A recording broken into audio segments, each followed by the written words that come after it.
When a man wants to get married, he's only getting married truly for one reason. Because let me be honest with you women, the men can work and provide for themselves. He does not necessarily need you to cook, clean, and have sex, because he can get sex from multiple women. They're giving it out. A lot of them can cook and clean. Their mother taught them, or they can pay someone to get it. The culture is telling them, do not get married. So why would a man go past what the culture is telling him and choose to have a wife? Because with a wife, you can now have love, you can now have nurturing, you can have support, you can have affection. This is what he can't get from a roommate. So if that is not what you're leading with in your relationships with men, is love, support, nurturing, and respect, this is why your husband is now pulling away, because in the beginning you gave him those things. But as you got into the relationship, you got bitter, you got resentful, you start seeing his flaws, start counting that against him, you start measuring him against other men, and now you're pulling back on the love, the affection, and the nurture. Modern women strut around declaring themselves strong and independent, proudly waving the flag of self-sufficiency, convinced they don't need men to find happiness or fulfillment. They wear their financial independence and professional success like badges of honor, as if these alone will keep them warm at night. In their minds, men have been reduced to optional accessories, mere tools to satisfy fleeting desires or achieve specific goals, like ticking off a box on the life checklist. With careers to climb and money in their pockets, they scoff at the idea of needing male support. "I can do it all," they proclaim, while juggling work stress, a cluttered apartment, and mounting loneliness. Sure, they've got achievements, but when the lights go out and the accolades fade, their independence starts to feel more like a prison than a prize. The irony? For all their chest-thumping about being self-made, the nagging truth remains. Independence doesn't equal fulfillment, and being enough for yourself doesn't mean you're truly happy. By the time they figure this out, it's often too late. Another round of "I don't need a man" echoing into an empty room. Everyone always says it's gonna be okay, but no one really knows that. That's just what you say. I just feel like it's a little bit unfair. I'm so over waiting. Like, when is it gonna be my turn? What did I do wrong? The thing is, I don't even want to be getting married or having kids right now, but I'm just starting to get nervous. What is wrong with me? I don't know why it's so easy for some people. I just feel like I'm never gonna find the person, if I even have a person. And I don't want to sit around swiping on fucking dating apps and going on these first dates where you just sit down and you're like, let's see if we like each other. It just feels so forced. I don't want to be alone forever. I feel like we're playing musical chairs, and if I don't spend time on it right now, then I'm going to be the last one standing up when everyone sits down and everyone's going to get married and start having kids, and then I'm just going to be like the last single person and no one is going to have time for me. Like, I didn't have a bad childhood. It wasn't like super traumatic. But then, like, if it wasn't purity culture that messed me up and made me afraid to, like, date and take risks, then what is it? Like, why am I such a pussy? I just feel like I'm always working so hard on something. I'm always working toward a goal. Like, when is it going to be my turn to, like, fall in love and relax and, like, chill? Even with content has been so fucking cool over the past few months, but I still don't feel like I'm in a place where I have, like, such an engaged community that I can relax. Like, I'm still trying to figure out what people want to see from me, and that's so consuming. And when stuff doesn't do well, it just feels like my life isn't interesting enough. God, I always used to say that, like, how can you even record if you're that upset? I don't know if I can post this. This is for the girl who thinks that she's going to be single for the rest of her life. For the girl that's like, there's just not a man that God has for me. This person does not exist. I'm going to be alone forever. First of all, God sees you. He knows exactly where you are. He has you here for a reason. He empathizes with your frustration and your hurt and your disappointment. He sees it. He's with you in it. But God is sovereign. And that means that he is above all things and knows all things. He is sovereign over the world, over your life. Let me tell you, the way that God can just pull things out of thin air and place them into your life is wild. He is a God of the impossible and a waymaker and a miracle worker. It is not time to give up hope. Watch him just do it. Watch him put it all perfectly into place. It's gonna blow your mind. And if things seem impossible right now, then it is the perfect stage for the Lord to bring a miracle into your life and to give him the ultimate glory. The irony of feminist empowerment. Women who once proudly declared their independence above all else now wrestle with an unforeseen side effect: crippling isolation and loneliness. But don't expect them to admit it. Clinging to their well-worn mantra of autonomy, they double down, refusing to entertain even the faintest whiff of regret or shame. After all, admitting vulnerability might undermine their carefully curated image of being untouchable, unshakable, and oh so empowered.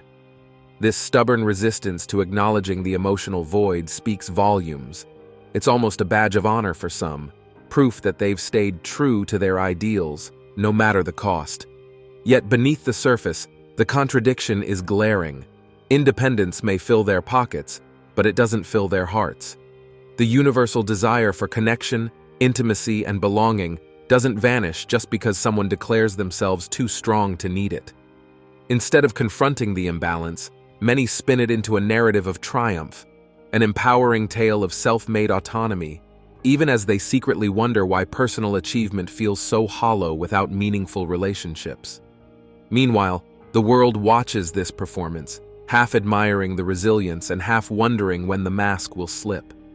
Because here's the truth: independence without connection isn't empowerment. It's a lonely pedestal no one wants to stay on for long. This girl at work said something to me the other day, and I can't get it out of my head. Heard a baby around her. I was like, oh God, that's free birth control for me. And she's like, oh, that makes me think of my little baby. And I was like, yeah, I'm too selfish. I don't want kids. I have a dog. That's enough for me. A couple of days later, she's like, so you don't want kids, but you have a dog. Do you have a boyfriend or anything? And I was like, no, I've never had a boyfriend. She was like, how old are you? And I said, 27. She's like, and you've never had a boyfriend? And I never really cared. But there's something about her saying that really hit me this time, because I've never been on even 2 dates with the same person. Even guys I've talked to or hooked up with, they'll slowly stop talking to me, and then I find out they have a girlfriend, or they get into a new relationship a week later. And when I was younger and I didn't have a boyfriend or a girlfriend, I'd be like, it's because I'm fat. I used to weigh 320 pounds. I lost 160 pounds. It's not like I'm being hit up every day, every week, even every month with people in my DMs or messaging me on Snapchat trying to get with me. It's no one hits me up. It's not even I'm being selective with who I'm picking and turning people away. It's just people aren't coming up to me, and I don't understand. Not I have an issue with people wanting to hook up with me, but if it tries to go a step further, they're absolutely not, no.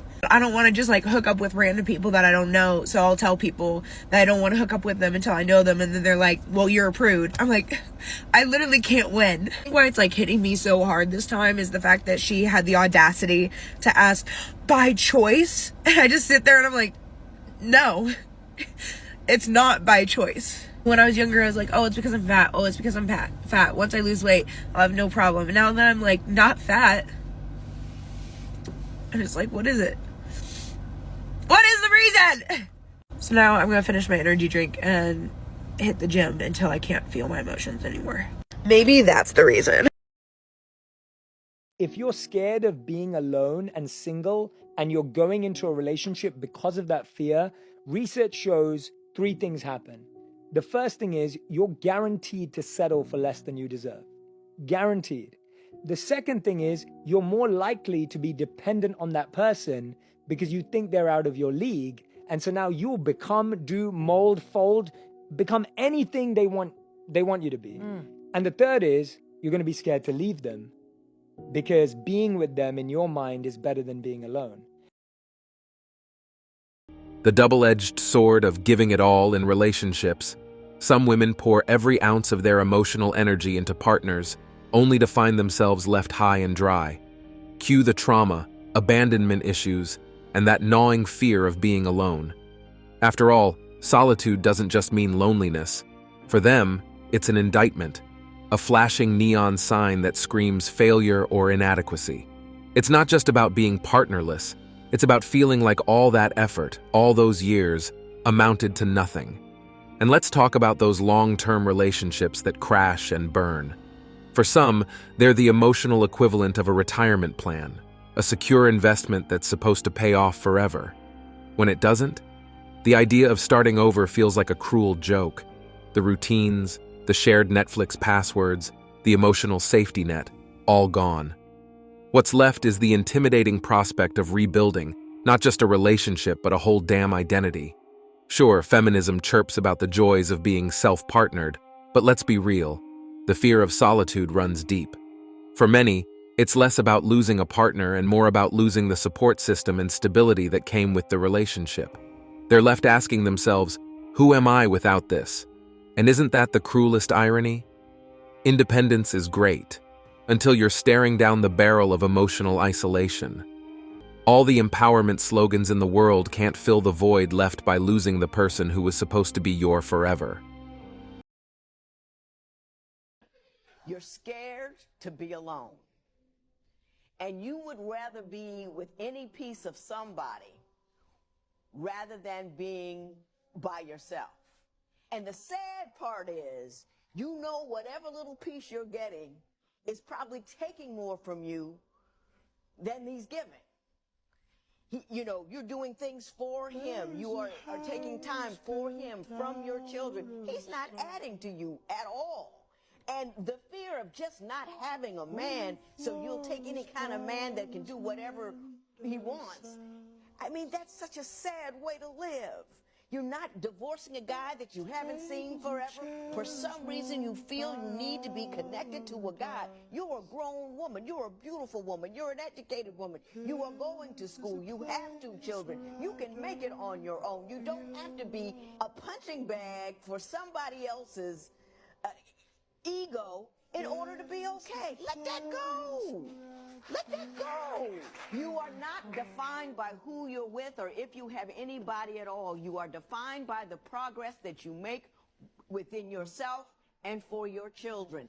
And he's blocking your light. You spending your time chasing around a guy who's got nothing to offer you. He doesn't even have fidelity to offer you. And you're taking it. You know what I mean? Nothing better. You can do better all by yourself. And you can always do better. Don't let fear stop you.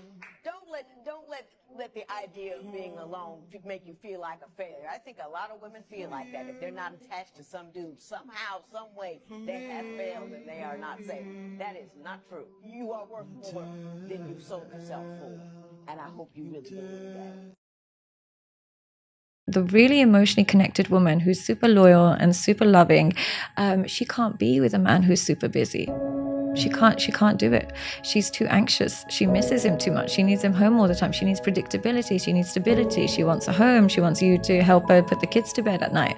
Whereas the woman that's like, yeah, you can go on business trips for a couple of months. Yeah, I'll see you when I see you. She tends to be a bit more emotionally detached. So what happens is that man ends up not having his emotional needs met at work, and sometimes they can be missed at home as well. The melodrama of independence meets the reality of solitude.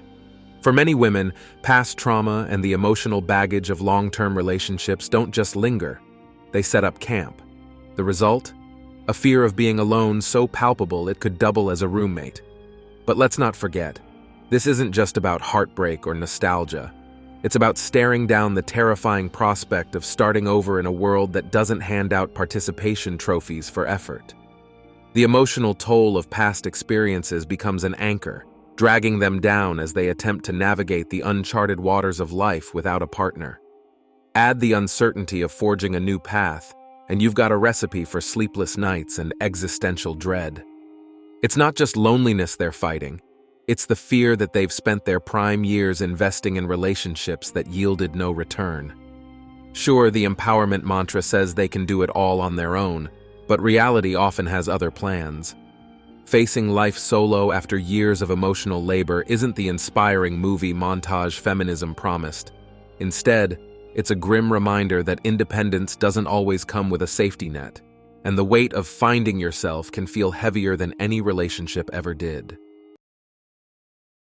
The other thing a woman doesn't want, and no men really want to have around either, is a man who's actually weak and unskilled, who pretends to be moral and kind not only to cozy up to women, but also to parade his weakness as moral virtue. You know, I'm not the mean guy, I'm not the bad guy. Well, the reason for that is you're too goddamn weak to manage that. And instead of just admitting that forthrightly and doing something about it, you parade it as a moral virtue.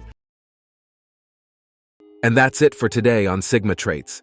Make sure you hit that like button, smash that subscribe button, and don't forget to ring that notification bell. Support this channel through membership. You can also support through PayPal link in the description. Let us know your thoughts in the comments below. See you all tomorrow.